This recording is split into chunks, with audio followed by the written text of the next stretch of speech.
सिस्पे घोटाळ्याचा वापर राजकीय न करता खऱ्या अर्थाने जर तुम्हाला त्या सर्वसामान्य लोकांची दुःखाची जाणीव असेल, सर्वसामान्य लोकांना त्या ठिकाणी फाशी घेण्याची वेळ आली, अशा परिस्थितीमध्ये त्या लोकांना पैसे वसूल करून देण्यासाठी तुम्ही प्रयत्न केला पाहिजे होता।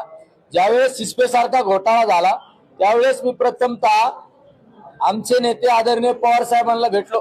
पवार साहेबांना भेटून त्यांना एक पत्र दिलं, मुख्यमंत्र्यांना मी पत्र दिलं आणि माझ्या पत्राचा रेफरन्स धरून पवार साहेबांनी सुद्धा त्या ठिकाणी मुख्यमंत्र्यांना पत्र दिलं, देशाच्या गृहमंत्र्यांना पत्र दिले की सिस्पे घोटाळा ज्यांनी केला ते आरोपी अटक झाले पाहिजे आणि माझ्या सर्वसामान्य लोकांचे पैसे वसूल झाले पाहिजे। या संदर्भात आम्ही आवाज उठवलेला आहे। यांना फक्त निलेश लंके त्या सिस्पेच्या घोटाळ्यामध्ये इन्फिनिटी नावाची एक बँक होती, त्या बँकेच्या उद्घाटनाला गेला।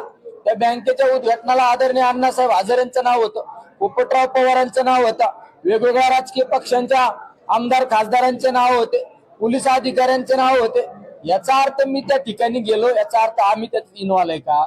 तुम्ही अनेक बँकांचे उद्घाटन केले, अनेक पतसंस्थांचे उद्घाटन केले, अनेक सहकारी संस्थांचे उद्घाटन केले, त्या ठिकाणी भ्रष्टाचार केला, याचा अर्थ तुम्ही दोषी आहे का? हे पाहिलं पाहिजे। फक्त राजकीय आपल्या स्वार्थासाठी त्या सर्वसामान्य लोकांना विटीस धरण्यासाठी फक्त कुणाला तरी आरोप करायचा, कुणीतरी आपल्या बगल बच्चांना